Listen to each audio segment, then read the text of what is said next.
Hello guys, welcome back to the channel. Guys, हम लोग समझने वाले हैं कि आज ये जो हम चैटबॉट बनाने वाले हैं इसको सीधे यहीं से स्टार्ट करते हैं। आखिर हम बनाने क्या वाले हैं, ठीक है। पेज हमने रिफ्रेश कर दिया। अब मान लीजिए कोई एक एनिमे है, ठीक है। ये एनिमे है, कहाँ गया ऊपर। ये नारुतो एनिमे, ठीक है। इतना बड़ा पेज है इसका विकीपीडिया का। मान लीजिए आपको पढ़ने की इच्छा नहीं है लेकिन जानना है इसके बारे में, तो आप सिंपल ये लिंक कॉपी करोगे, यहाँ पे आके पेस्ट करोगे, ठीक है, और एंटर करोगे। तो ये क्या करेगा, इस यूआरएल को एनालाइज करेगा, इस पूरे पेज के डेटा को लेगा, सब कुछ स्टोर कर लेगा, ठीक है, अपने पास। आपको पढ़ने की जरूरत नहीं, वो सारा एनालाइज करने के बाद स्टोर कर लिया, बोल दिया यूआरएस प्रोसेस सक्सेसफुली। अब इस पेज से रिलेटेड आपको जो कुछ भी जानना है नारुतो के बारे में, वो सारा आंसर करेगा आपको, ठीक है। अब जैसे पूछते हैं हु इज, कोई कैरेक्टर लेते हैं इसका, जैसे who is Naruto, main character ही ले लेते हैं, ठीक है। तो ये इसके बारे में बिना पढ़े आपको सारा आंसर देगा। Naruto Uzumaki is the protagonist of the manga and anime series Naruto, created by फलाने। He is young ninja who seeks recognition from his peers and dreams. सारा आपको आंसर दे रहा है। अब हु इज सास्के पूछते हैं, ठीक है। ये देखो, ये इसका देखो आंसर दे दिया। अगर इसके बाद कोई दूसरा एनिमे आपको चाहिए हो, मान लो जी, तो वहां से आप लिंक कॉपी करके लाओ, वो पेस्ट करो, उससे भी रिलेटेड आपको आंसर देगा, समझ लो। तो यही चैटबॉट हम बनाने वाले हैं। चलिए स्टार्ट करते हैं। इस चैनल में देखिए और भी ये वीडियो पड़े हुए हैं deep learning machine learning project के। आप इनको भी ट्राई कर सकते हो, इसलिए चैनल को यहाँ पे सब्सक्राइब कर लीजिए। चलिए सबसे पहले समझते हैं कि आखिर हम इसमें सीखने क्या वाले हैं, ठीक है। तो देखिए इसमें सबसे पहले तो स्ट्रीमलीट का हम अच्छे से यूज समझेंगे, क्योंकि जो हमारा फ्रंट एंड होने वाला है वो स्ट्रीमलीट में ही डिजाइन होगा। उसके बाद जो डेटा हमें यूजर देगा उसको हम स्टोर कहाँ पे करेंगे, उसको हम फेसबुक के एआई सिमिलैरिटी सर्च यानी कि FAISS वेक्टर डेटाबेस में स्टोर करने वाले हैं, ठीक है। तो ये भी कैसे यूज होना है आपको समझ में आ जाएगा, सब बहुत ईजी है, लेकिन आपको थोड़ा सा ध्यान देना पड़ेगा। उसके बाद डक सर्च का यूज करेंगे कि यूजर हमको कोई क्वेरी पूछता है और वो हमारे डेटाबेस में नहीं है पहले से, तो उसको हम गूगल सर्च के माध्यम से ढूंढेंगे और उसका जो रिजल्ट आएगा उसको फेच करके डिस्प्ले करने वाले हैं, ठीक है। और लास्ट होगा हमारा जो मॉडल हम यूज करने वाले हैं LLM, वो हमारा फेसबुक का होगा ओपन सोर्स मॉडल लामा, ठीक है, 70 बिलियन पैरामीटर्स वाला। हम इसको अपनी मशीन में होस्ट नहीं करेंगे, सर्वर में ऑलरेडी फ्री में अवेलेबल होता है, API के थ्रू हम वहाँ पे कॉल बनाएंगे, ठीक है। तो ये चारों टेक्नोलॉजी को हम इसमें समझने वाले हैं। अब इसके बाद लेकिन सबसे बड़ा क्वेश्चन है कि आखिर रैग होता क्या है, ठीक है। शुरुआत तो हमको यहीं से करनी पड़ेगी, क्योंकि यूजर जो भी हमें लिंक देगा उसके बाद वहां से डेटा फेच करके हम अपना पूरा रैग का सेटअप बनाना होगा, ठीक है। तो सबसे पहले हम लोग इसको रैग को समझ लेते हैं। देखिए जो हमारे प्रोजेक्ट का फ्लो होने वाला है सबसे पहले उसे समझ लेते हैं, ठीक है। जो देखिए यूजर होगा कोई भी हो सकता है इस पूरी वेबसाइट को, जैसे आप सर्वर पे होस्ट करते हो, ठीक है। उसके बाद देखिए क्या होगा, यूजर अपनी क्वेरी देगा आपके स्ट्रीमलीट के पेज में। एक ऐसे पेज बना होगा, अभी आपको दिखाया भी है पूरा डेमो में। यहाँ पे एक फील्ड होगा, यूजर अपना यहाँ पे क्वेरी देगा, ठीक है। क्वेरी को देखिए हम दो तरफ डाइवर्ट करने वाले हैं। पहला तो हमारा जो सर्च टूल होने वाला है, इससे टेबली हमने पहले यूज किया था, ये फोटो हटा देते हैं। टेबली की जगह आप यहाँ पे डक डक गो लिख लो, ठीक है। दोनों ही सर्च करते हैं। टेबली वाला थोड़ा सा होता है ऑप्टिमाइज है एआई को लेके, और अगर आप उसमें कोई इनकॉपरेट करना चाहते हो किसी ऐप बनाने में, जैसे हम कर रहे हैं अभी, लेकिन मैंने इसको टेबली को ट्राई किया लेकिन पता नहीं क्यों इसकी परफॉर्मेंस अच्छी नहीं आ रही थी, तो फिर मैं डकडकगो की सर्च की तरफ चला गया। तो हमने डकडकगो को ही यूज किया हुआ है, ठीक है। तो टेबली की तरह आप कोई एक सर्च टूल यूज कर सकते हो। हमारे केस में हमने डकडकगो का यूज किया। यहाँ पे क्वेरी जाएगी, ये क्वेरी डकडकगो की API के थ्रू कॉल जाएगी। ये क्या करेगा, पूरे नेट से जो भी यूजर ने क्वेरी पूछी है उसको सर्च करेगा कि नेट में क्या भी रेलेवेंट डॉक्यूमेंट है, ठीक है, उसको फेच करके ले आएगा। साथ में पैरेलल में हमारी जो क्वेरी है यूजर की, इसको थोड़ा क्लियर करते हैं।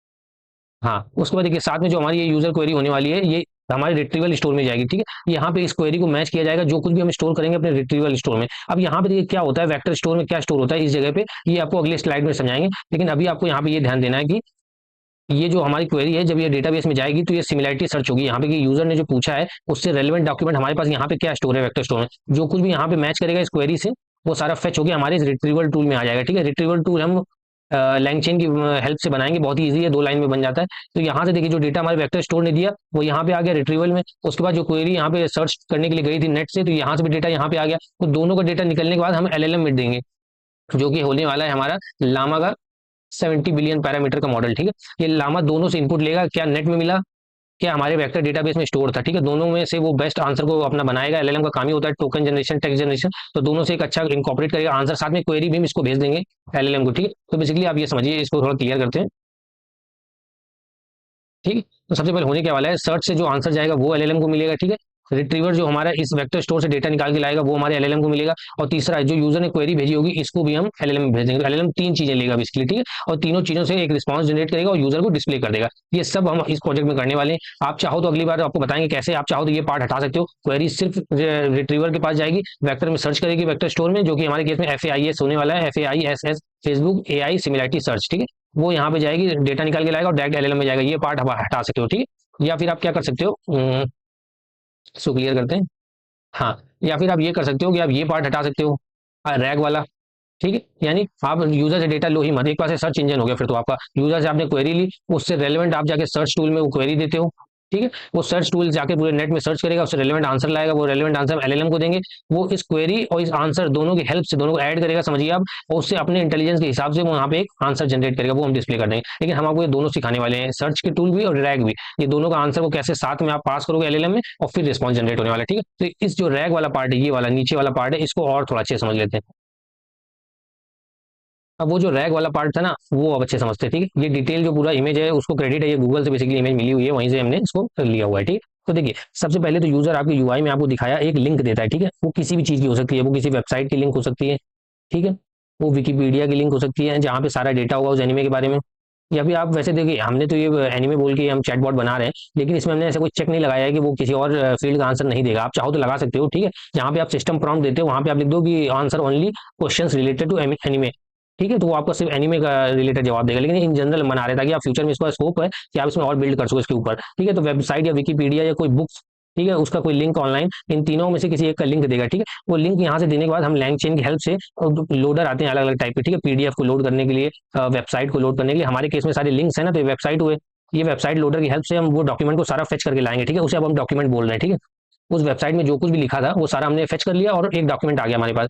अब उस डॉक्यूमेंट को हम क्या करते हैं, छोटे छोटे पार्ट्स में डिवाइड करते हैं। ठीक है, जैसे ये डॉक्यूमेंट मान लीजिए आप, इसमें 20,000 वर्ड्स हैं। ठीक है, तो ये 20,000 वर्ड्स को हम डायरेक्ट इस वेक्टर स्टोर में सर्च नहीं करते, हमारे केस में ये FAISS होने वाला है। ठीक है, यानी कि फेसबुक AI सिमिलैरिटी सर्च, हम ये फ्री है, बिल्कुल ओपन सोर्स है, इसमें कोई भी कॉस्ट नहीं आती। हम इसमें ये पूरे 20,000 वर्ड का एक डॉक्यूमेंट जो हमारे पास आया है, इसको हम यहाँ पे स्टोर नहीं कर सकते। ठीक, क्यों नहीं कर सकते? पहली बात तो ये कि जब हमारा यूजर कोई क्वेरी पूछेगा तो हम उससे मैच किससे कराएंगे, वो तो एक पूरा डॉक्यूमेंट है, वो उठ के चला जाएगा, तो जो LLM के पास कंटेक्स्ट होता है वो बहुत बड़ा हो जाएगा। ठीक है, तो उसको समझने में दिक्कत होगी, पहली चीज। दूसरी चीज, हम चाहते हैं इसको ऑप्टिमाइज करना कि ये जो डॉक्यूमेंट हो इसको हम छोटे छोटे पार्ट में डिवाइड कर दें। जैसे 20,000 वर्ड्स थे, तो इसको हम क्या करेंगे, 200 वर्ड्स के पार्ट्स में डिवाइड कर देंगे, जितना भी, तो 20,000 में आप 200 का डिवाइड कर दो बेसिकली, तो ये 200 पार्ट्स में डिवाइड हो जाएगा, पूरा बड़ा डॉक्यूमेंट था, ये छोटे छोटे चंक्स में डिवाइड हो जाएगा।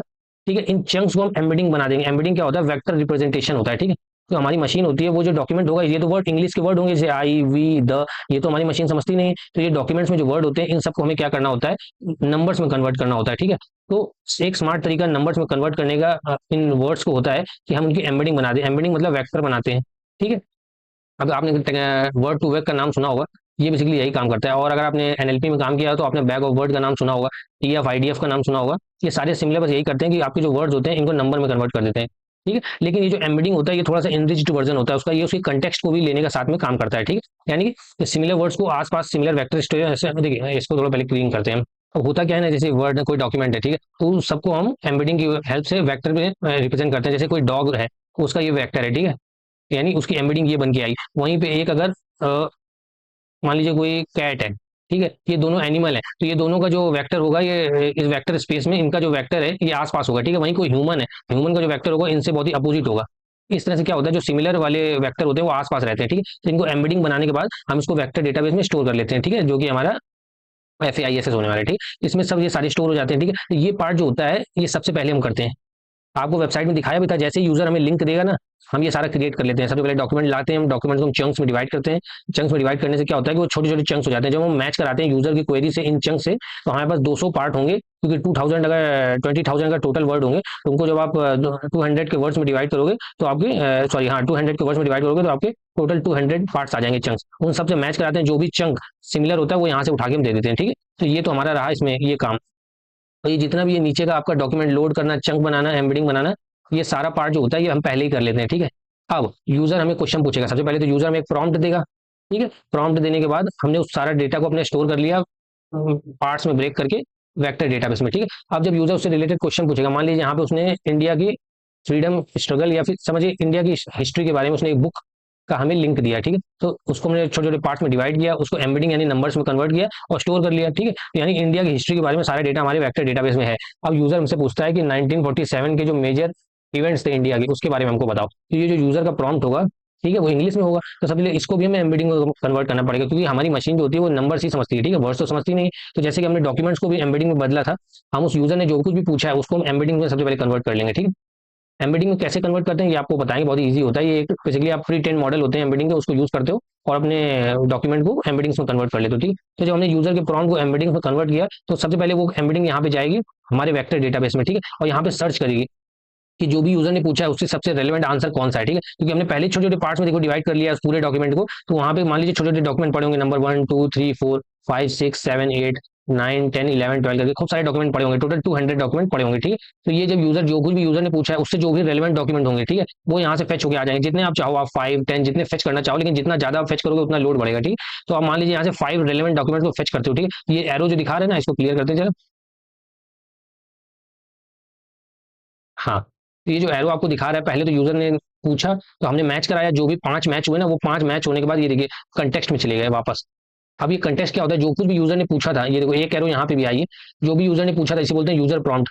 इसके साथ साथ जो कुछ भी हमारे वेक्टर डेटाबेस में उससे रिलेवेंट आंसर था, उसको हमने एज ए कंटेक्स्ट बना के देखिए यहाँ पे अपेंड कर दिया। तो एक बड़ा पार्ट बन गया जिसमें जो कुछ भी यूजर ने पूछा था और साथ में जो कुछ भी रिलेवेंट इन्फॉर्मेशन हमारे पास उससे रिलेटेड है, वो दोनों को हम पास कर देते हैं एलएलएम में, और एलएलएम उससे रिस्पॉन्स जनरेट करता है, और ये हम उसको स्ट्रीमलेट के पेज से अपने यूआई में डिस्प्ले करा देते हैं एज ए आंसर। मतलब क्वेश्चन का ये आंसर होता है, ठीक है। तो टोटल ये पार्ट हो रहा होता है ये पूरे प्रोजेक्ट में।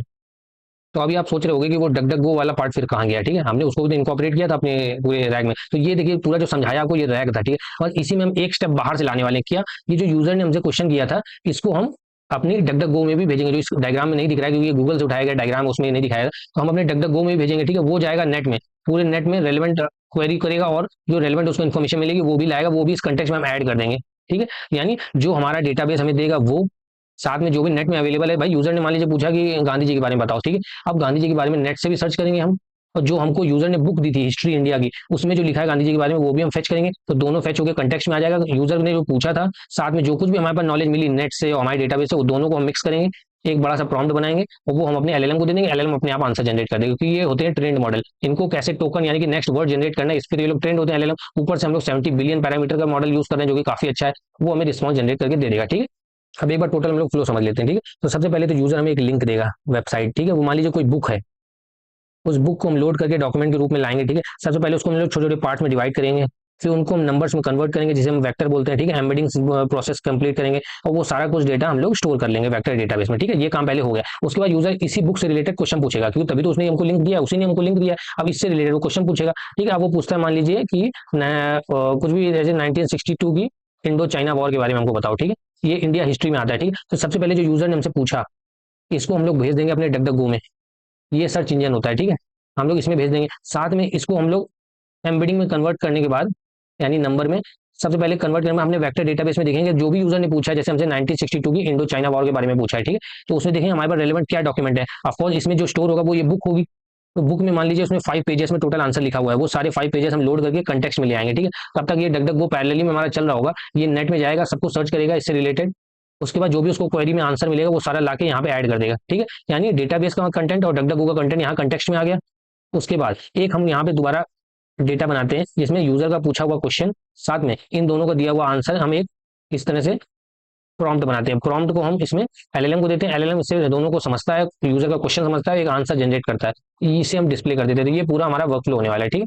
अब ये समझ लेते हैं कि हम देखिए कोई भी चैटबॉट बना सकते थे मेडिकल का, फाइनेंस का, लेकिन हमने ये ट्रेंड एनिमे पे ही क्यों बनाया, ठीक है। देखिए एक ये रिसर्च आपको बताती है, ये वेबसाइट आपको दे देंगे, ये 2023 की रिसर्च है। इसमें देखिए ये जो मार्केट है इंडिया में एनिमे का, ठीक है, देखिए कितनी तेजी से पेनिट्रेट कर रहा है। ये अराउंड 12% के सीएजीआर से यानी एनुअल ग्रोथ से ग्रो करने वाला है। आने वाले 2032 में इंडिया एक बहुत बड़ा मार्केट होने वाला है एनिमे का, ठीक है। तो उसकी तरह से थोड़ा अपना इंटरेस्ट भी है, इसलिए क्या करते हैं इसी के ऊपर हम लोग एक एनिमे का चैटबॉट बनाते हैं जो यूजर की क्वेरी से रिलेटेड आंसर करने वाला है, ठीक है। क्योंकि इसमें ग्रोथ है, फ्यूचर है, इसलिए इसको हमने सिलेक्ट किया। ये प्रोजेक्ट हम इस फोल्डर बनाने वाले एनिमे रैक के अंदर, ठीक है। देखिए इसमें 3-4 फाइलें हैं टोटल। ये आप छोड़ दिए कैशे की, एक प्रोजेक्ट मैंने खुद से ट्राई एक बार किया था, तो उसके लिए यहाँ पे कैश बनाया हुआ। एक वो हमने एक इन्वायरमेंट क्रिएट किया हुआ है, ठीक है। उसके बाद देखिए 3 फाइलें। सबसे पहले एक ही देखिए इमेज है, ठीक है। इस इमेज में कुछ नहीं है, ये हमारी जो हम स्ट्रीमलेट का पेज बनाने वाले हैं उसका बेसिकली समझ लिया पोस्टर बनने वाला है, ठीक है। ये हो गया इमेज। उसके बाद जो जो रिक्वायरमेंट में वो लाइब्रेरी है जो आपको इन्वायरमेंट आपके पीसी पे होनी जरूरी है, आपके इन्वायरमेंट में होनी जरूरी है, तभी आप ये प्रोजेक्ट बना पाओगे। ये सब सारी फाइलें आपको गिटहब पे लिंक के साथ शेयर कर देंगे डिस्क्रिप्शन में, ठीक है। और तीसरी इन्वायरमेंट फाइल क्यों चाहिए होती है, ये अभी आपको बताएंगे जब यूज करेंगे, ठीक है। आप इस पूरे कहीं भी एक फोल्डर बनाने के बाद उसको अपने मतलब कि कोड करने के लिए VS स्टूडियो कोड में जिस भी तरह से आप खोलना चाहो, अगर मेरी तरह आपको टर्मिनल से खोलना है तो आप इस तरह से खोल सकते हो, ठीक है। अब इस टर्मिनल को हम लोग बंद कर लेते हैं, ठीक है। कोड स्पेस करके डॉट लिखोगे आप, तो आपको उस पर्टिकुलर फोल्डर से आपका VS स्टूडियो कोड खुल जाएगा, ठीक है। अब वही जो 3 फाइलें आपको दिखाई थी वही देखिए यहाँ पे दिख रही है, और साथ में एक इन्वायरमेंट बनाया हुआ है। आई होप आपको इन्वायरमेंट बनाना आता होगा, ठीक है, क्योंकि इन्वायरमेंट बनाना आपको कई बार बताया हुआ है। मैं जल्दी से, मेरा इन्वायरमेंट ऑलरेडी बना हुआ है, तो एक बार यहाँ पे हम इन्वायरमेंट एक्टिवेट कर लेते हैं। माई एनवी स्पेस स्क्रिप्ट, ठीक है, स्क्रिप्ट स्लैश एक्टिवेट।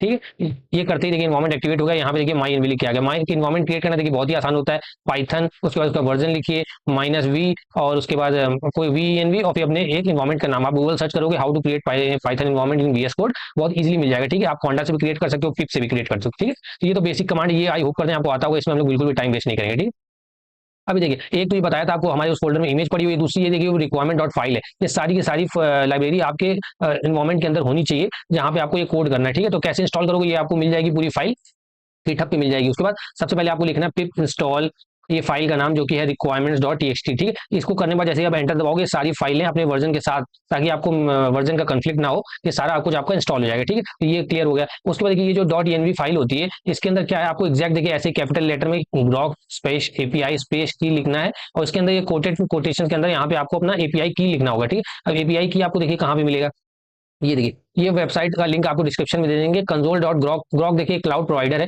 ये क्या करता है, अपने क्लाउड में अपने सर्वर में जो मॉडल होते हैं जो आप अपने कंप्यूटर लोकल नहीं चला सकते, ज्यादा पैरामीटर के होते हैं, जैसे कि आज हम 70 बिलियन पैरामीटर के बनाने वाले, उसको ये अपने क्लाउड में अपने सर्वर पर रन करता है, और आपको एक एपीआई एंड पॉइंट प्रोवाइड कराता है, जिससे आप इनके मॉडल से इनके सर्वर में जो रन हो रहा है आप इंटरेक्ट कर सकते हो। ठीक है, तो सिंपली आप जब console dot Grok dot com में आओगे, एक बेसिक अकाउंट बनाओगे अपने जीमेल से, बिल्कुल बेसिक है, आप उससे लॉगिन करोगे तो आपको यही पेज खुल जाएगा। ठीक है, आपको एपीआई कीज में क्लिक करना है, और यहाँ पे आने के बाद ये देखिए मैंने एक पहले एपीआई की बनाई हुई है, इसको आप निगलेक्ट करो। यहाँ पे क्रिएट एपीआई की भी क्लिक करना है, और यहाँ पे बेसिक आप कुछ भी नाम दे सकते हो। उसके बाद सबमिट भी क्लिक करोगे, आपकी एपीआई आ जाएगी, उसको कॉपी कर लेना। ठीक है, कॉपी करने के बाद अपने वी स्टूडियो कोड में यहाँ पे आके पेस्ट कर देना, इस कोटेशन के अंदर। ये डॉट एनवी फाइल भी आपको प्रोवाइड करा देंगे, वरना आप क्रिएट कर लेना डॉट एनवी, बस इतना ही करना होता है। रॉ एपीआई की के अंदर आप यहाँ पे पेस्ट कर दोगे, बस इतना ही काम करना है। ठीक है, ये तीनों फाइलें आपके पास भी आ जाएंगी। ठीक है, जब आपके पास आ गई, अब साथ में यहाँ से कोडिंग स्टार्ट करते हैं। सबसे पहले एक ऐप बना है, पाइथन की फाइल बनाते हैं, rag डॉट पी वाई। ठीक है, ठीक है, यहाँ पे हम यहाँ पे आगे का कोड लिखेंगे। अभी देखिए यहाँ पे कुछ फाइलें हमने यहाँ पे इंपोर्ट की हुई है। ठीक है, अब देखिए ये जो इंपोर्ट किया है फाइलें, ये टाइम वेस्ट ना हो लिखने में, बस इसी को इंपोर्ट किया, आगे का सारा कोड आपके साथ ही लिखेंगे। ठीक है, तो वैसे भी किसी को देखिए लाइब्रेरी का नाम याद नहीं रहता है, जैसे अब आपको किसी को याद रखने की जरूरत नहीं है कि FAISS का जो वेक्टर स्टोर है कहाँ पे होता है, आप सिंपली लिखोगे, आपको अगर देखिए आपको ये इंटेलिजेंट होना चाहिए कि आपको ये यूज करना है। ठीक है, आप सिंपल गूगल करोगे, आपको बता देगा लैंगचैन कम्युनिटी के अंदर डॉट वेक्टर स्टोर के अंदर आपको ये मिलने वाला है। ठीक है, तो इस तरह से देखिए सबसे पहले ओएस हमने क्या किया, अपने पैथ वगैरह को मैनेज करने के लिए, फाइल को लोड करने के लिए डॉट एनवी हमारे इन्वायरमेंट के वेरिएबल को लोड करने के लिए, जो कि डॉट एनवी के अंदर हमने यहाँ पे स्टोर किया हुआ है। ठीक है, उसके बाद वेब बेस्ड लोडर क्या करेगा, यूजर जब कोई हमें लिंक देगा वहां से उसके कंटेंट को लोड करके लाएगा। ठीक है, रिकर्सिव कैरेक्टर टेक्स्ट स्प्लिटर क्या करते हैं, आपको बताया था कि हम जो अपना जो डॉक्यूमेंट होता है उसको छोटे छोटे पार्ट्स में डिवाइड कर देते हैं, उसके लिए इसका हेल्प लेंगे। उसको कहाँ पे स्टोर करना है, ये FAISS यानी Facebook AI search similarity search का ये वेक्टर स्टोर हम यूज करने वाले हैं। ये हमें मिलता है लैंगचैन कम्युनिटी डॉट वेक्टर स्टोर के अंदर। एम्बेडिंग बनाने के लिए हगिंग फेस के एम्बेडिंग मॉडल हम यूज करने वाले हैं, जब यूज करेंगे तो इसके बारे में आपको आगे का बताएंगे।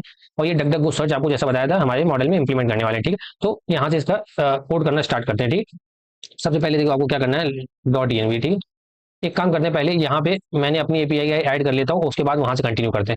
ठीक है, उस एनवी फाइल के अंदर मैंने अपना एपीआई की पेस्ट कर दी है। ठीक है, आपको भी किसी के साथ शेयर करने की जरूरत नहीं है, इसलिए हम इन्वायरमेंट में इसको इंक्लूड कर रहे हैं, क्योंकि ये फाइल जो डॉट एनवी वाली होती है ये किसी के साथ आप शेयर नहीं करते हो। ठीक है, अब उसको यहाँ पे हम रन टाइम पे रीड करते हैं। ठीक है, सबसे पहले लोड डॉट एनवी की हमने।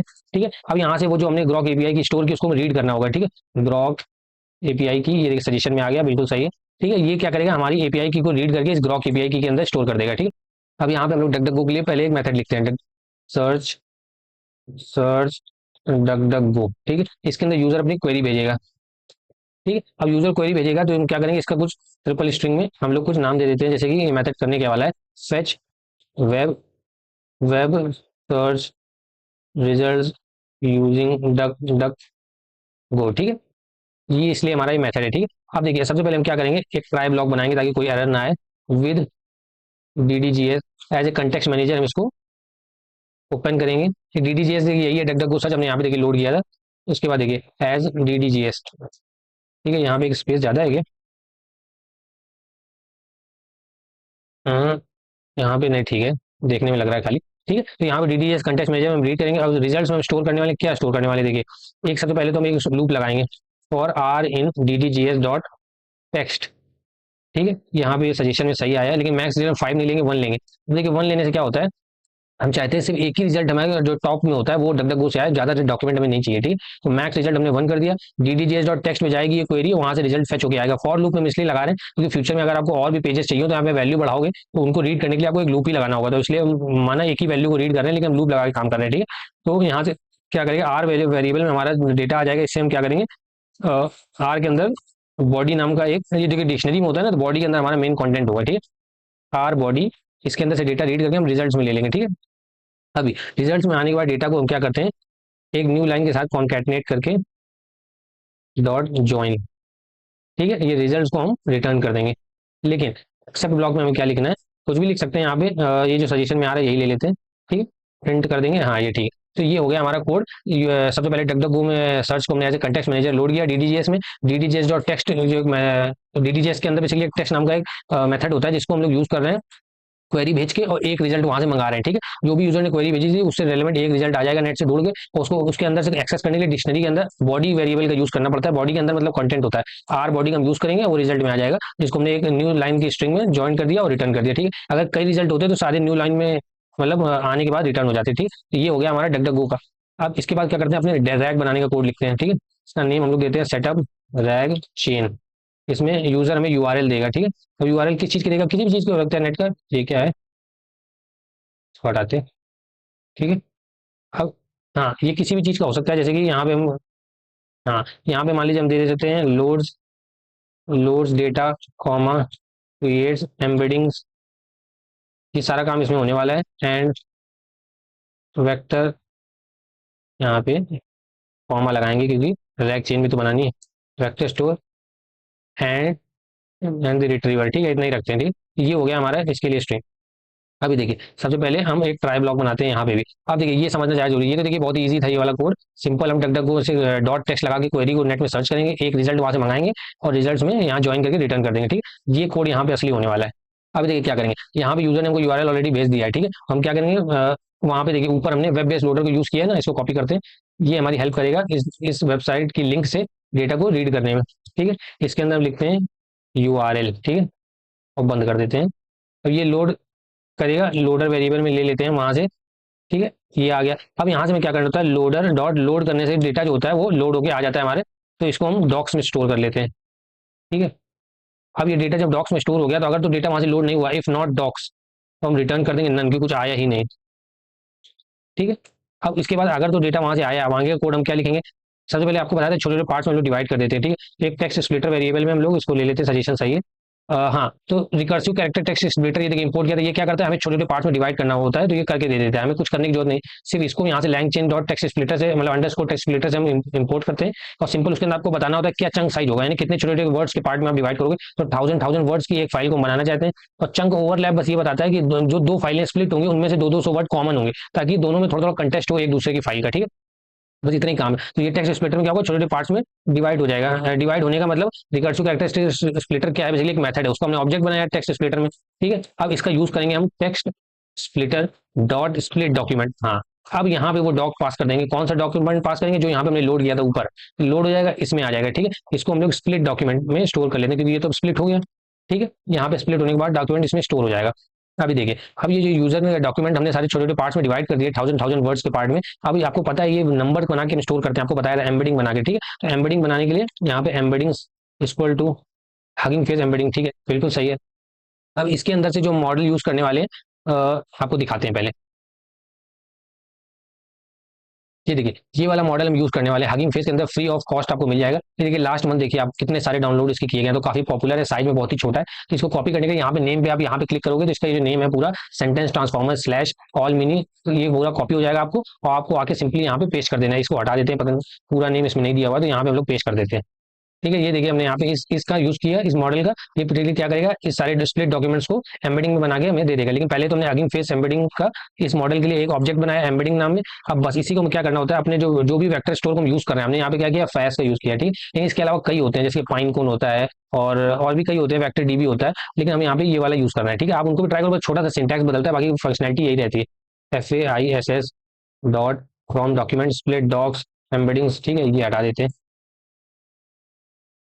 हाँ, यहाँ पे लोड हो जाएगा, इसको लोड कर लेते हैं हम वेक्टर स्टोर नाम के वेरिएबल में हम लोग स्टोर कर लेते हैं, ठीक है। ये आ गया।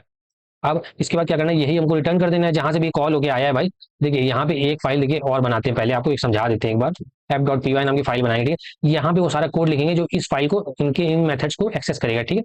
सर्च डक डक गो सेटअप रैक चेन को कॉल कौन करेगा? ये ऐप डॉट पी जो स्ट्रीमलेट का कोड लिखा जाएगा, यहाँ से कॉल होगा, ठीक है, यहाँ पे सारा कॉल होगा। तो जब यहाँ पे यूजर यहाँ से यूआरएल लेने के बाद यूजर से यहाँ पे भेजेंगे इस वाली फाइल में, तो वहाँ पर यहाँ से पूरा ये सब करने के बाद, लोड करने के बाद, छोटे पार्ट्स में डिवाइड करने के बाद, एम्बेडिंग में क्रिएट करने के बाद जो सब कुछ हो जाएगा, तो इसको वापस कर देंगे जहाँ से इसको यूआरएल जहाँ से आया था। तो उसके लिए सिंपल क्या करेंगे, return vector store dot as retriever, और इसको यहाँ पे 5 कर देते हैं, क्योंकि टोटल 5 डॉक्यूमेंट को यहाँ से रिट्रीव करना है ना वो, तो हम उसको 5 डॉक्यूमेंट्स को यहाँ पे रिट्रीव करने वाला काम कर देते हैं, ठीक। तो ये तो हो गया हमारा रिटर्न। अगर ट्राई ब्लॉक के बाद एक्सेप्ट ब्लॉक हमें लिखना पड़ेगा, या अगर तो देखिए यहाँ पे एक्सेप्शन आता है, तो यहाँ पे ये हम error during RAG setup return none, ठीक है, ये सही है।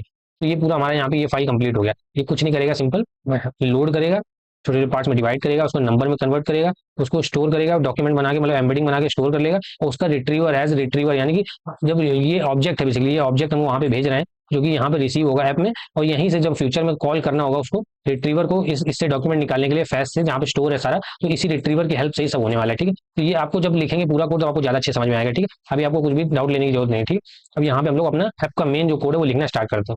अब इसमें भी देखिए बस बेसिक इंपोर्ट हमने किए हुए हैं, क्योंकि ये याद नहीं रहता है, जैसे चैट प्रॉम्प्ट टेम्पलेट हम यूज करें तो किस लाइब्रेरी में कहाँ पे है, तो ये सब हमने पहले लिख लिया, ठीक है। लैंगचेन के कोर के अंदर प्रॉम्प्ट्स में होता है ये, ठीक है, लिख लिया बस। अब यहाँ से हम लोग अपना स्ट्रीमलीट का पेज यूज करना है। देखिए जब इस रैक के इन दोनों मेथड में इसको search duck duck go search setup rack chain को कॉल करेंगे ना, तो आपका सारा कॉन्सेप्ट क्लियर हो जाएगा। समझाया था जो डॉक्यूमेंट में वही होगा, लेकिन ये क्या किया हमने, सिर्फ यहाँ पे 2 मेथड लिखे हुए हैं, ठीक है। इन दोनों को यहाँ पे देखिए हमने इंपोर्ट कर लिया फ्रॉम रैग। रैग क्या, ये फाइल का नाम, ऊपर देखिए यहाँ पे नेम लिखा हुआ है फ्रॉम रैग, यहाँ पे आर कैपिटल से। तो एक काम करते हैं हम लोग इस फाइल का नेम भी चेंज कर देते हैं और इसको कैपिटल कर देते हैं, ठीक है, ये हो गया। अब देखिए फ्रॉम रैग यानी इस फाइल से हम लोग इंपोर्ट कर रहे हैं ये दोनों मेथड को, सेटअप रैक चेन और सर्च डक डक गो, जो कि यहाँ पे है, ये देखो सर्च डक डक गो और ये सेटअप रैक चेन, ठीक है। इन दोनों को हम यहाँ पे इंपोर्ट कर लिया। चैट ग्रॉक यूज कर लिया, क्योंकि हम लोग ग्रॉक की एपीआई यूज कर रहे हैं ना मॉडल के लिए, लामा का, वो यूज कर लिया। स्ट्रीमलेट क्योंकि पेज बनाना है, और चैट प्रॉम्प्ट टेम्पलेट इसलिए देते हैं ताकि जब मॉडल को हम अपने यूजर का क्वेश्चन देंगे और कंटेक्ट देंगे, तो चैट प्रॉम्प्ट टेम्पलेट की हेल्प से देने वाले हैं, ठीक है। सबसे पहले हम स्ट्रीमलेट पेज का कॉन्फ़िगरेशन सेट करते हैं, set st dot set page config, ठीक है। इसके अंदर हम क्या करते हैं, सबसे पहले हम पेज टाइटल देते हैं, पेज टाइटल। अब यहाँ पे देखिए आप वैसे तो कुछ भी दे सकते हैं, ये हम देते हैं, चलिए एनिमे चैटबॉट बना रहे हैं ना, इसलिए हम इसका नाम एनिमे चैटबॉट देते हैं, ठीक है। इसका लेआउट क्या होगा, लेआउट अपना सेंटर्ड होगा, ये layout equal to centred cent, ठीक है, ये हो गया। उसके बाद टाइटल अपना दे देते हैं एनिमे चैटबॉट रखेंगे, यानी काम करते हैं, एक वर्ड लगाते हैं हमने, एनिमे सेंसे। सेंसे मतलब होता है जापानीज में टीचर, ठीक है। ये हो गया हमारे चैटबॉट का नाम, ठीक है। कैप्शन देते हैं अपने पेज के लिए, ठीक है। अब देखिए कैप्शन क्या होगा, enter a U R L to get started, ठीक है, ये रख देते हैं, या फिर to get enter U R L, काम करते हैं, इसके बाद लिख देते हैं हम लोग देन आस्क ए क्वेश्चन, ठीक है, ये हो गया। उसके बाद सबसे पहले देखिए ये जो इमेज थी हमारी, ये इमेज हमारा जो पेज होगा स्ट्रीमलीट का, उसके होम पेज पे सेंटर पे रहेगी ना, तो हाँ हम यहाँ पे वो फोटो को डिस्प्ले करते हैं। तो इमेज को डिस्प्ले करने के लिए आप स्ट्रीमलीट में st डॉट इमेज और इमेज का नाम योर इमेज डॉट png, ठीक है, जो भी आपका फोटो, ठीक।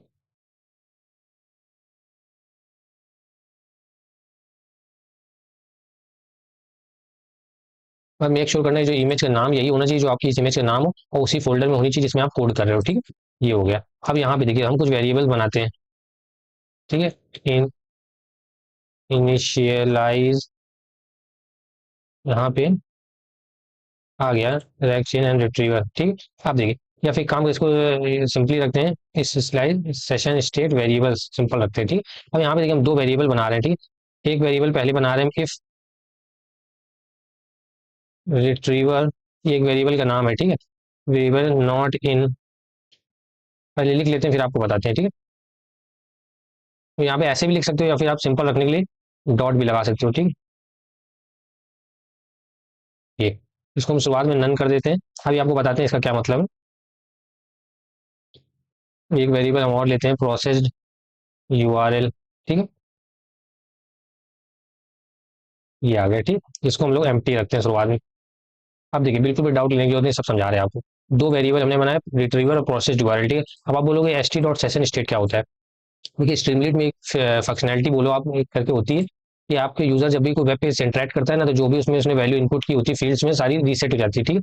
तो अगर उसमें परसिस्ट बना के रखना है, मेमोरी में स्टोर करना है स्ट्रीमलेट की, तो हमें st.session स्टेट जो एक पर्टिकुलर ये कीवर्ड है, आप ये समझो, इसको कीवर्ड समझो, इसको हमें अपने वेरिएबल के नाम के आगे लगाना होता है। जो हमारा वेरिएबल है रिट्रीवर और प्रोसेस नाम हमारा यही है, वो वेरिएबल का, ठीक है। लेकिन उसके आगे बस इतना हमने जोड़ दिया, st.session स्टेट, ठीक है। वही हम चेक कर रहे हैं कि जो हमारा वेरिएबल है retriever, if retriever not in session state, और फर्स्ट टाइम जब यूजर रन करेगा तो ऑफकोर्स इनकी वैल्यू कुछ नहीं होगी, हम सेट कर रहे हैं तो ये वैल्यू सेट हो जाएगी नन और एम्प्टी यूआरएल, ठीक है। तो जब भी आपको ये वर्ड दिखे st.session स्टेट डॉट रिट्रीवर, इसको आपको सिंपल समझना है, रिट्रीवर इक्वल टू नन, ये बाकी का आप निगलेक्ट कर दो, इतना इतना आप सोचो है ही नहीं। तो यहाँ पे प्रोसेस यूआरएल जो होता है उसको समझो आप एम्प्टी है, मतलब एक वेरिएबल हमने बनाया प्रोसेस यूआरएल जिसकी वैल्यू एम्प्टी स्ट्रिंग है, दूसरा बनाया हमने रिट्रीवर जिसकी वैल्यू नन है, ठीक है। ये जो आगे लगा हुआ है st.session स्टेट, इससे आपको कोई मतलब नहीं, ये समझो आपकी बस मेमोरी में स्टोर करने के लिए होता है, ठीक है। ये ऐसे समझोगे तो समझना आसान हो जाएगा, ठीक है।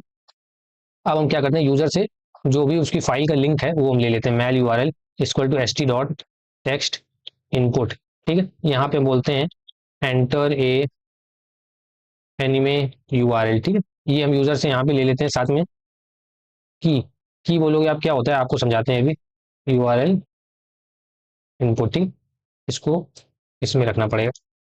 आप देखिए, तो ये तो आपको पता ही होगा, अगर आपने स्ट्रीमलीट में काम किया, टेक्स्ट इनपुट मतलब करने से होता है बॉक्स बन के आ जाता है जहाँ पे यूजर अपना सबमिट कर सकता है लिंक, ठीक है। यहाँ पे वो लिंक पेस्ट करेगा, की क्या होता है, इस जो भी यूजर यहाँ पे लिंक पेस्ट करेगा ना, उसको यूनिकली आइडेंटिफाई करने के लिए की होता है। यहाँ पे आप कुछ भी लिख सकते हो, इस जगह अपना नाम लिख सकते हो, मेल यूआरएल इनपुट की जगह हमने ये लिखा हुआ, आप कुछ भी लिखो, ठीक है। वो की जब आप मेंशन कर देते हो तो यहाँ पे मेल यूआरएल को यूनिकली जो भी यूजर देगा उसको यूनिक आइडेंटिफाई करता है, ठीक है। ये हमें करना किस लिए जरूरत है अभी आपको आगे बताएंगे, ठीक है। इफ मेल यूआरएल, हम्म अब देखिए इसका क्या मतलब, जब अगर यूजर हमें कोई इनपुट देता है, ठीक है, इफ मेल यूआरएल का मतलब क्या होता है, if mail URL is not equal to null, ठीक है। यानी मेल यूआरएल ने हमें कोई वैल्यू अगर दी है तो इसके अंदर चले जाएंगे हम, ठीक है। इसके अंदर जाने के बाद हम चेक करेंगे, if mail URL is not equal to st.session state dot process URL, ठीक है। अब आपको ये पढ़ने की जरूरत नहीं, इतना जहां जहां पे ये लिखेंगे इतना पढ़ने की आपको जरूरत नहीं, आप सिंपल देखो, if mail URL is not equal to process URL, ठीक है।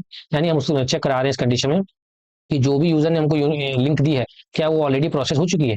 अब चूंकि फर्स्ट टाइम अगर यूजर इसको यूज कर रहा है तो प्रोसेस यूआरएल की वैल्यू देखिए एम्प्टी स्ट्रिंग है, तो यूज नहीं किया है तो इसके अंदर चला जाएगा। इसके अंदर वो कोड लिखने वाले हैं कि फर्स्ट टाइम, यहाँ पे लिख देते हैं, first time when user gives new link, ठीक है। हर बार जब भी यूजर न्यू लिंक देगा, ठीक है, एक तो फर्स्ट टाइम देगा और उसके बाद जब भी देगा तो न्यू लिंक जब होगा तभी ये कोड एग्जीक्यूट होगा, ठीक है। अब यहाँ पे हम क्या करते हैं, विद st.spinner, स्पिनर कुछ नहीं होता है, एक सर्कल बन के आता है जब यूजर को हमें प्रोसेसिंग दिखानी होती है उसके लिए होता है। यहाँ पे हम लोग लिख देते हैं analysing analysing URL, this might take a moment, ठीक है। एक स्पिनर बन के आ जाता है यूजर के यूआई के रूप में, ठीक है। हम यहाँ पे देखिए हम क्या रखते हैं, और सबसे पहले तो हमको जो भी यूजर ने यहाँ पे यूआरएल दिया हुआ है इसको हमें लोड करना पड़ेगा, इसके डेटा को, उसके मतलब यही सब ये काम करना पड़ेगा इतना। तो इसको हम काम कर लेते हैं, सेटअप रेक चैन को कॉल कर देते हैं, यहाँ पे उसका यूआरएल भेज देंगे, ये हमको बदले में क्या कर देगा, सारा डेटा को लोड करेगा, छोटे छोटे पार्ट में डिवाइड करेगा, FAISS में स्टोर कर लेगा और फिर उसका ऑब्जेक्ट बना के एज ए रिट्रीवर हमें रिटर्न कर देगा, सारा काम हमें करके दे देगा। तो बस हम इसको कॉल कर लेते हैं, ठीक है। यहाँ पे हम लोग उसको कॉल करते हैं, तो यहाँ पे हम लोग सबसे पहले काम करते हैं, वही जो नाम है वहाँ पे सेटअप रैक चैन, इसके अंदर मेल यूआरएल भेज के हम लोग भेज देंगे। तो जब यहाँ पे यूआरएल आएगा, सब कुछ होगा, उसके बाद जब ये रिटर्न कर रहा है इसको हमें कहीं पे लेना पड़ेगा ऑब्जेक्ट को, इसको हम लोग काम करते हैं यहाँ पे स्टोर कर लेते हैं st.session स्टेट डॉट रिट्रीवर में हम लोग उसको स्टोर कर लेते हैं, ठीक है। ये हो गया स्टोर। साथ में अब चूंकि हमने इसको प्रोसेस कर लिया है तो st.process यूआरएल में हम इस मेल यूआरएल को दे देते हैं क्योंकि ये प्रोसेस हो गई है, ठीक है। अब जब हमने ऊपर यहाँ पे देखिए इसमें रैक चेन बनाया तो इसका ऑब्जेक्ट होगा इस रिट्रीवर में स्टोर हो जाएगा ना। तो हम करना क्या, चेक कर लेते हैं, if st.session state dot retriever, ठीक है। अगर तो देखिए अगर ये खाली नहीं है इसका मतलब यहाँ से ऑब्जेक्ट बन गया सक्सेसफुल और यहाँ पे स्टोर हो गया रिट्रीवर में। तो अगर ये हो गया है तो हम यहाँ पे सिंपल st.सक्सेस करके दे देंगे यूआरएल प्रोसेस सक्सेसफुली।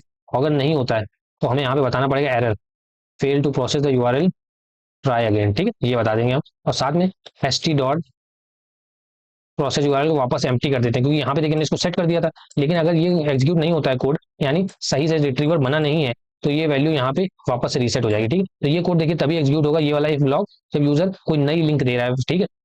और नई लिंक कभी देगा, जब पहली बार यूज करेगा वेबसाइट को तब देगा, या फिर जैसे उसने कोई लिंक दी उसको उसने क्वेश्चन पूछ लिया, उसको जितना पूछने थे अब उसको दूसरी लिंक देनी है तो तब ये कोड एग्जीक्यूट होगा, ठीक है। आप देखिए जब ये कोड एग्जीक्यूट नहीं होगा तो एल्स कंडीशन में देखो क्या एग्जीक्यूट होगा, ठीक है, सॉरी एल्स बोल रहे इफ, दूसरी कंडीशन लगा रहे हैं यहाँ पे।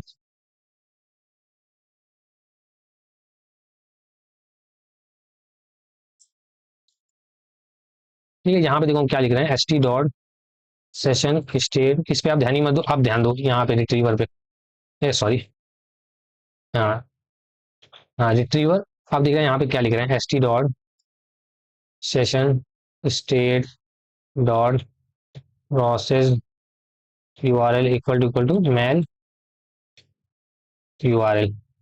ठीक है, अब ये देखो, हम यहाँ पे चेक कर रहे हैं क्या रिट्रीवर बना हुआ है कि नहीं। अगर तो देखिए यूजर ने फर्स्ट टाइम लिंक नहीं दी है, जो लिंक दी है वो उसका हम एक बार रिट्रीवर बना लेंगे, ठीक है, और रिट्रीवर बनाने के बाद रिट्रीवर के अंदर इसका ऑब्जेक्ट डाल देंगे रिट्रीवर के अंदर। तो अगर तो रिट्रीवर के अंदर कोई ऑब्जेक्ट पड़ा हुआ है, ठीक है, और मेल यूआरएल जो भी यूजर ने हमें दिया है उसी को हम ऑलरेडी प्रोसेस कर चुके हैं, प्रोसेस यूआरएल में यही मेल यूआरएल है, तो दोबारा से हम ये एग्जीक्यूट करने की जरूरत नहीं है, यानी एक बार ये एग्जीक्यूट हो जाएगी, फिर यूजर चाहे जितने क्वेश्चन पूछे यही इफ वाला ये वाला ब्लॉक एग्जीक्यूट होगा, ये नीचे वाला, ऊपर वाला नहीं एग्जीक्यूट होगा, ऊपर वाला सिर्फ एक बार एग्जीक्यूट होगा रिट्रीवर बनाने के लिए। जब रिट्रीवर बन जाएगा तो यहाँ पे ये वाला कोड एग्जीक्यूट होगा, ताकि जितने मन हो उतने क्वेश्चन यूजर पूछे, बार बार हमें ये रिट्रीवर ना बनाना पड़े, समझ आप, एक बार बना के रख लेंगे, उसके बाद उसको यूज करते रहेंगे तब तक जब तक नया यूजर हमें लिंक ना दे, दोबारा से नया दे देगा तो फिर ये फॉल्स हो जाएगी कंडीशन ये वाली, और दोबारा से एग्जीक्यूट हो जाएगा कोड, ठीक है।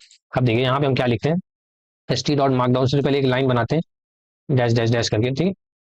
अब देखिए यहाँ पे इसको हटाते हैं, हाँ यहाँ पे हम देखो लिखेंगे सबसे पहले क्वेश्चन यूजर से पूछेंगे, यूजर का डेटा तो हमने लोड कर लिया छोटे छोटे पार्ट में, अब क्वेश्चन जो भी यूजर का है उसके लिए हम S T dot text input बनाते हैं, ठीक है। अब यहाँ पे यूजर से हम कहते हैं क्वेश्चन पूछने के लिए, ask A question about this anime, जो भी उसने ऊपर लिंक दी उसके बारे में जो क्वेश्चन पूछना है उसको पूछ सकता है, ठीक है। इसको भी यूनिकली आइडेंटिफाई करने के लिए हमें की बनानी होगी, ठीक है, की बनानी होगी, key equal to F query S T dot session state process URL, ठीक है। यहाँ पे देखें क्या सजेशन में है, प्रोसेस यूआरएल, हाँ ये ठीक है। तो देखो यहाँ पे क्यों बनाया, जहाँ जहाँ पे यूजर से आप इनपुट ले रहे हो ना, यहाँ पे लिया यहाँ पे लिया, वहाँ को उसको उस इनपुट को यूनिक आइडेंटिफाई करने के लिए की आपको मेंशन करना ही होता है। तो इस बार हमने क्या किया, आप देखिए ये की जो है ये हमने प्रोसेस यूआरएल के नाम पे क्यों स्टोर कर दी, क्योंकि हम चाहते हैं भाई ये जो लिंक दी है यूजर ने इसी के बारे में तो क्वेश्चन पूछ रहा है, तो उसी लिंक का जो कहाँ गया, हाँ उसी लिंक का जो प्रोसेस यूआरएल है जो लिंक है उसी को हमने की बना दिया इसके लिए, यानी हर क्वेश्चन हर लिंक के लिए जितने क्वेश्चन पूछे जाएंगे उन सबका ये प्रोसेस यूआरएल होगा, जैसे ही क्वेश्चन बदलेगा उनका यहाँ पे प्रोसेस यूआरएल भी बदल जाएगा, ठीक। अगर आपको थोड़ा सा भी कंफ्यूजिंग ये लाइन लगी है तो अभी बाद में क्लियर हो जाएगी, ठीक। बस ये आप मान के चलो यूजर हमने क्वेश्चन ले लिया, ठीक है, क्वेश्चन यहाँ पे आ गया, रिट्रीवर पहले ही बना लिया था, अब उससे रिलेटेड जितने भी उसको क्वेश्चन पूछने वो हम यहाँ पे लूप लगा के मतलब बार बार ये डिस्प्ले होगा टेक्स्ट इनपुट और यूजर हमें क्वेश्चन देता जाएगा, तो क्वेश्चन यहाँ पे आ गया। अब हम चेक करते हैं इफ क्वेश्चन, ठीक है, तो क्वेश्चन एम्प्टी नहीं है, कुछ है अगर क्वेश्चन में तो यहाँ पे हम देते हैं with S T dot spinner, ठीक है, यहाँ पे थिंकिंग थिंकिंग, ठीक है, क्योंकि लोड करने में थोड़ा टाइम लगता है ना उसके क्वेश्चन को, तो यहाँ पे ये लगाना ही भूल गए हैं। अब यहाँ पे देखिए ट्राई ब्लॉक बनाते हैं सबसे पहले हम। अब देखिए अब आपको क्या करना पड़ेगा, यूजर ने जो कुछ भी इस क्वेश्चन में पूछा है यहाँ पे इसको मैच कराना पड़ेगा डेटाबेस से, ठीक है, जैसा आपको वहाँ पे डायग्राम में समझाया था। यहाँ पे कमेंट ऐड कर देते हैं आपके लिए, रिट्रीव डॉक्यूमेंट्स फ्रॉम एस, जो कि हमारे डेटाबेस में सब डेटा स्टोर है, वहां से हमें लाना पड़ेगा ना, किस हिसाब से लाना पड़ेगा, जो भी यूजर ने क्वेश्चन पूछा उससे मैच कराएंगे अपने डेटाबेस में, जो भी रेलेवेंट डॉक्यूमेंट होंगे वो सारे लोड कर लेंगे, ठीक है। तो यहाँ से हम वही यहाँ पे काम करते हैं, retrieved docs equal to S T dot session state dot retriever dot invoke question, समझ रहे हो, यहाँ पे ऑलरेडी हम रिट्रीवर के अंदर स्टोर कर चुके हैं पूरा रैक बनाने के बाद, उसी को रिट्रीवर को हमने इन्वोक किया इस क्वेश्चन के साथ, तो जो भी रेलेवेंट डॉक्यूमेंट्स होंगे उठ के सारे रिट्रीव डॉक्यूमेंट्स में आ जाएंगे, ठीक है। अब देखिए जब ये आ गया बन के, हम आगे रैक कंटेक्स्ट नाम का एक वेरिएबल बनाते हैं, इसके अंदर वो सारा वन बाय वन करके हम ज्वाइन कर लेंगे।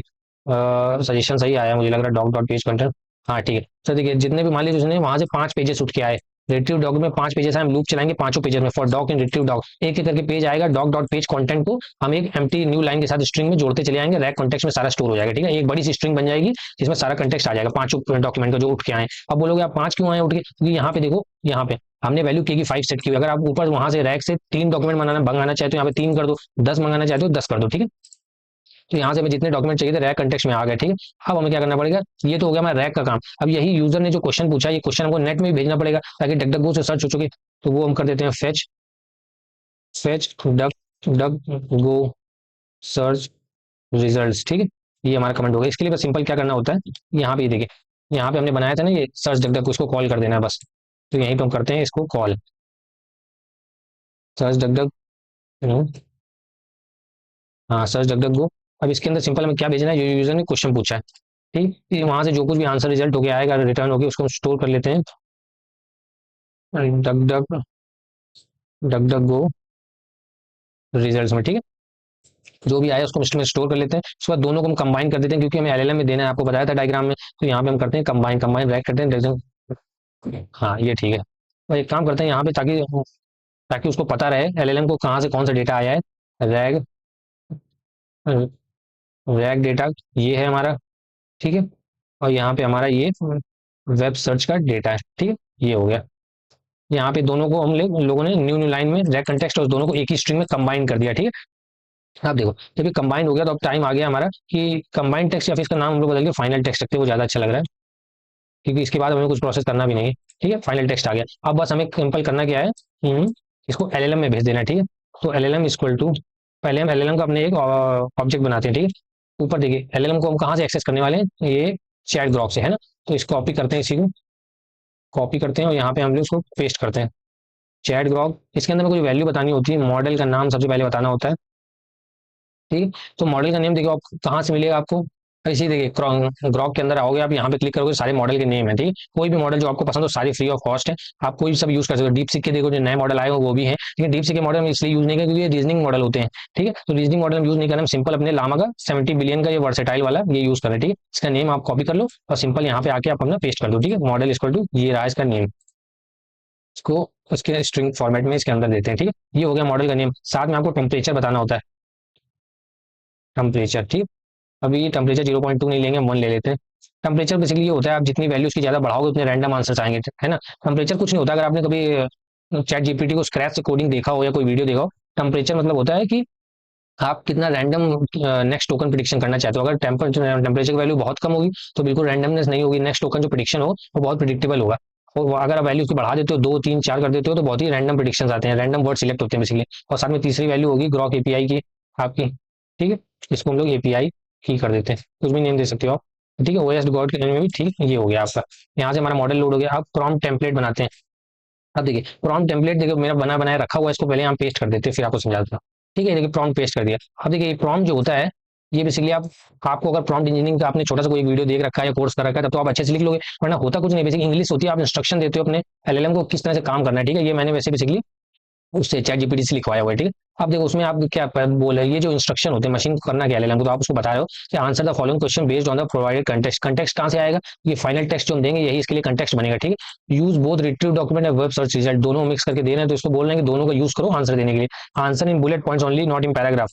ये इतना समझदार होता है कि अपने आप सारे जो आंसर इन दोनों के कंटेक्स्ट आएगा, इसको उससे जो डॉक्यूमेंट रेलेवेंट होगा उसको बुलेट में पॉइंट करके हमें प्रिंट करके दिखा देगा, ठीक है। Always tell source of your answer between search and RAG, मतलब वो हमें बताया कि जो हमें आंसर दे रहा है वो कहाँ से आया, रैक से आया कि सर्च से आया। If the information is not in the context से यू कुडंट फाइंड इट, मतलब इसको हेलुसिनेट नहीं करना है, अगर आंसर हो तो दो, वरना बोल दो कि कुडंट फाइंड इट, ठीक है। अब ये कंटेक्स्ट यहाँ पे एक इनपुट वेरिएबल क्वेश्चन के अंदर इनपुट।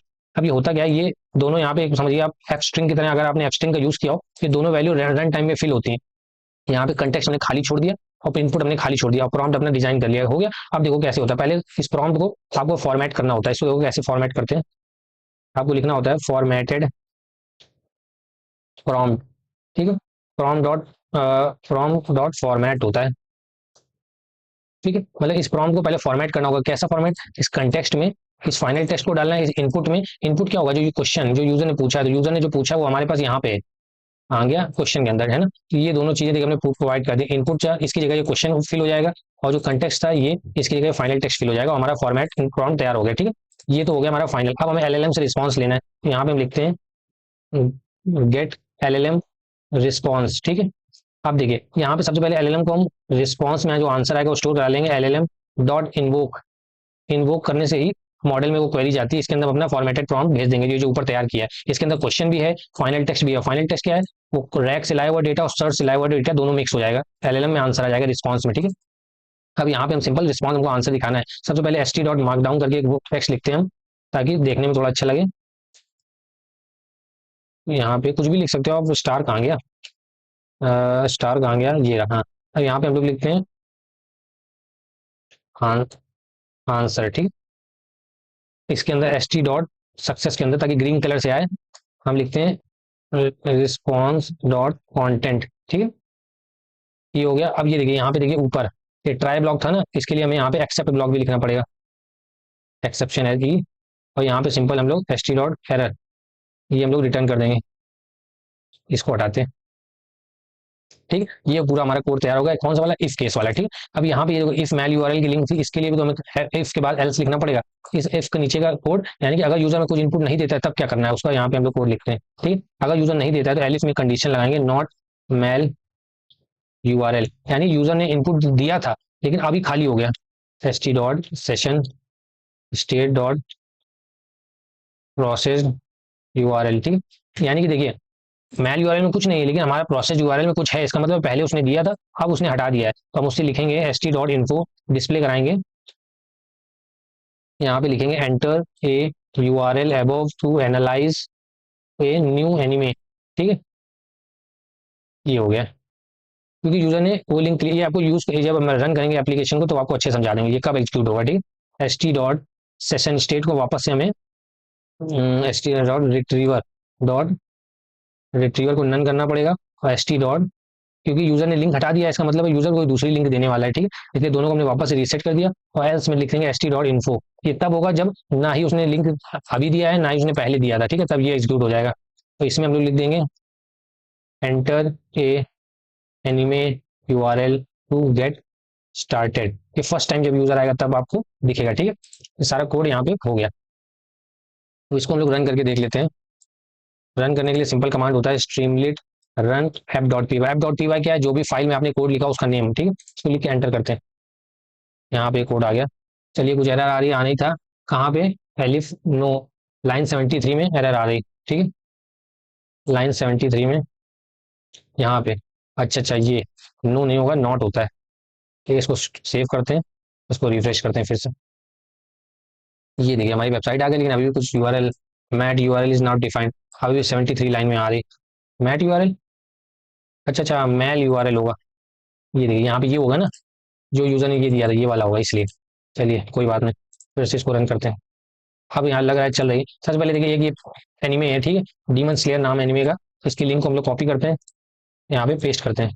अब देखते हैं क्या होता है, अगर कोई एरर आएगी तो इसको सही करेंगे। अब ये देखिए यहाँ पे यूजर क्या कर, एनालाइजिंग यूआरएल आ रहा है। ठीक है, हमारा चैटबॉट एनालाइज कर रहा है इसको, मतलब छोटे छोटे पार्ट्स में डिवाइड कर रहा है, स्टोर कर रहा है अभी। ठीक है, क्योंकि फर्स्ट टाइम यूजर ने लिंक दी हुई है, तो ये जितना भी कंटेंट है ये सारा कंटेंट वो स्टोर कर लेगा अपने पेज पे। ठीक है, अब यूआरएल प्रोसेस सक्सेसफुली, आप कह रहा है क्वेश्चन पूछो इसके बारे में, मतलब ठीक है किसी यूजर को ये पेज पढ़ना है, इस क्वेश्चन पेज के बारे में जानना है लेकिन उसको पढ़ने का मन नहीं है, तो सिंपल ये लिंक कॉपी करके हमारी चैटबॉट में पेस्ट कर देगा। अब वो क्वेश्चन पूछेगा, जैसे ये एनीमे मैंने देखा हुआ है डीमन स्लेयर, तो इसके अंदर मान लीजिए कैरेक्टर है मुजान, तो पूछते हैं वो कौन है, तो मुजान के बारे में पूछेंगे, तांजीरो के बारे में पूछते हैं, तांजीरो कौन है, इस एनीमे का प्रोटैगनिस्ट है, मेन कैरेक्टर है। ठीक है, हीरो है बेसिकली, आप समझो। Stimulate has no attribute success, अच्छा कहीं पे फिर से कहीं पे हमने एरर दिया हुआ है, काम करते हैं कोई गड़बड़ है इसको सही कर लेते हैं पहले, कहाँ पे है गड़बड़, लेकिन क्या एरर आई है, कहाँ पे है, अच्छा ये है डबल सी होगा यहाँ पे, ऑफ कोर्स सक्सेस स्पेलिंग गलत कर दी। चलिए यहाँ पे फिर से हम लिंक देते हैं अपना। ठीक है, अब ये सर्च हो रहा है, फिर से उसको इस वेबसाइट में जाएगा, हमारा ये सारा डेटा लोड करेगा, जो कुछ भी लोड कर सकता है छोटे छोटे पार्ट्स में डिवाइड करेगा, स्टोर कर लेगा, स्टोर कर लिया। अब हम पूछते हैं हु इज तांजीरो, तांजीरो इसका बताया जैसे आपको एमसी है इस पूरी, ये जिसकी फोटो लगी हुई ये वाला ये बंदा है, इसके बारे में देखो आंसर दे रहा है, Tanjiro Kamado is the main protagonist of the Demon Slayer no Yaiba, मतलब आंसर देखो बुलेट में दे रहा है, क्यों बुलेट में दे रहा है हमने यहाँ पे बताया था, आंसर इन बुलेट पॉइंट्स। और ग्रीन में क्यों दे रहा है, ये कलर ग्रीन क्यों आ रहा है, क्योंकि यहाँ पे हमने एसटी और सक्सेस में आंसर दिखा रहे हैं, सक्सेस जो कलर होता है इसका ये ग्रीन होता है, इसलिए दिखा रहा है। ठीक है, और छोटा सा देखो बता रहा है कहाँ से आंसर निकाल के लाया है, ऊपर के जो दो आंसर हैं ये रैक से निकाल के लाया है, और नीचे के जो दो आंसर हैं ये उसको सर्च करके मिले हैं, यानी कि डक डक गो से मिले हुए हैं। अब पूछते हैं हु इज मुजान, ये इसका बेसिकली विलन टाइप का समझो आप। ठीक है, is the main antagonist of the Demon Slayer, he is the demon king of the all the demon in existence and the leader of the 12 काजुकी Kizuki. ठीक है, इस तरह से मान लीजिए इसके बाद यूजर को मन है कोई दूसरे एनिमे के बारे में जानने का, मान लीजिए नारुतो के बारे में जानना चाहता है, ये देखिए मैंने सर्च किया हुआ है पहले इसको बनाते वक्त वेबसाइट को, वो इसका लिंक हटाएगा, देखो क्या होगा, समझना आप, लिंक को जैसे हटाएगा नीचे से ये देखो, सॉरी ये हाँ, अब जैसे ही यूजर नया लिंक देगा, अब ये देखिए ये वाला हट जाएगा नीचे वाला, और फिर से नया यूआरएल को एनालाइज करने लगेगा। ये कौन सा केस है, ये केस है ये वाला कि यूजर को दोबारा से हम लोग को ये रैक कैलकुलेट करना पड़ेगा, क्योंकि नया वेबसाइट है नया रैक हो। अब पूछते हैं हु इज सास्के। ठीक है, अब सास्के क्या है, इसमें एक नारुतो के अंदर एक कैरेक्टर है बेसिकली, देखो Sasuke is the second and youngest son of Mikoto and Uchiha. Uchiha है बेसिकली एक क्लैन होता है इस एनिमे के अंदर। He is the member of the Uchiha clan and possesses the powerful genetic heritage the Sharingan. ठीक है, इस तरह से बेसिकली क्या देखो कितना आसान कर दिया, किसी को भी मन नहीं इतना बड़ा पेज पढ़ने का, कितना सारा है, तो कुछ भी पूछ सकता है इसके बारे में। ठीक है, release date of Naruto anime, ये पूछ लेते हैं भाई से। ठीक है, ये देखिए first Naruto anime television release in October 3 2002। ये रैक से आंसर निकाल के लाया है, ये भी रैक से लाया है, ये वाला सर्च से लाया है, मतलब डक गो की सर्च से। तो ये कितना आसान होगा, कितना इंटरेक्टिव चैटबॉट हमने बनाया हुआ है। ठीक है, कहाँ गया, ये सारा कोड था। ठीक है, होप करते हैं आपको देखिए समझ में आया होगा, आप इसको खुद से बनाने का ट्राई करो। ठीक है, और ये सारा कोड जो है ये आपके सामने किया है, लेकिन ये सारा कोड को आपके साथ गिटहब पे शेयर कर देंगे। ठीक है, वहां से डिस्क्रिप्शन से लिंक देके आप वहां से बना सकते हो, इमेज वगैरह ये सब कुछ आपके साथ शेयर कर देंगे। ठीक है, थैंक यू।